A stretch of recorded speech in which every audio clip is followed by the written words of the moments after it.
Hey guys, it's Relay here. I just wanted to show you guys something that I made that I think is pretty cool.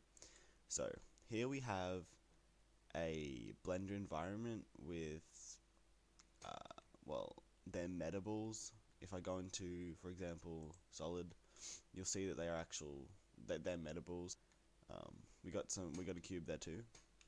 So, what this actually does, the cube, is it actually controls all of the color scheme. So, I can do that, and as you can see, the yellow is going to match the blue. There's going to be a bit of a greeny tinge there, and I can keep doing this as long as I want until I find something that interests me. For example, I think that looks pretty interesting. But the cool thing is that you could use this for entire scenes that you wanted for motion graphics, and you could just rotate a cube and it would change the color scheme. So yeah, I think it's pretty cool. And yeah, that's pretty much all I wanted to show. This is actually a pretty cool texture as well though, so I might show that off. So let me just make another tab and put it into texture node. No, shade editor. So yeah, this is the shader here that is underpinning this entire like motion graphics sort of texture thing we got going on here. So yeah, let me just put on something good first because I didn't like the other one.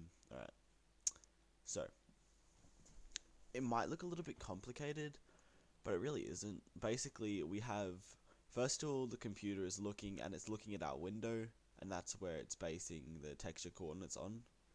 So then we have a checker texture, that's that little pattern you have there, and then it's connected to a color ramp, which honestly won't affect it at all. We don't need that to be there. And then it's connected to a principled, so that's just a shader that basically just makes it act like a real object. And then a shader to RGB, so we can control the colors again. And then we have a color ramp here. Now this is where we get that straight line here going on, because it used to be like faded, it used to be a gradient, but we actually changed that by putting these colors so close together. So yeah, and then we hook it up to a hue saturation value, and the hue here actually has a driver that is set to the color controller, and when we rotate it on the y-axis, that is what changes the hue.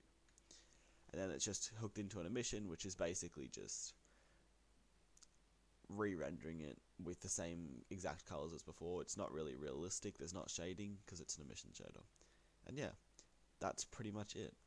It does look a lot more complicated than it actually is, but honestly, I think it comes out with a pretty cool looking effect. So yeah, if you guys want some more motion graphics tutorials and stuff like that, then I will be sure to upload them, but just let me know.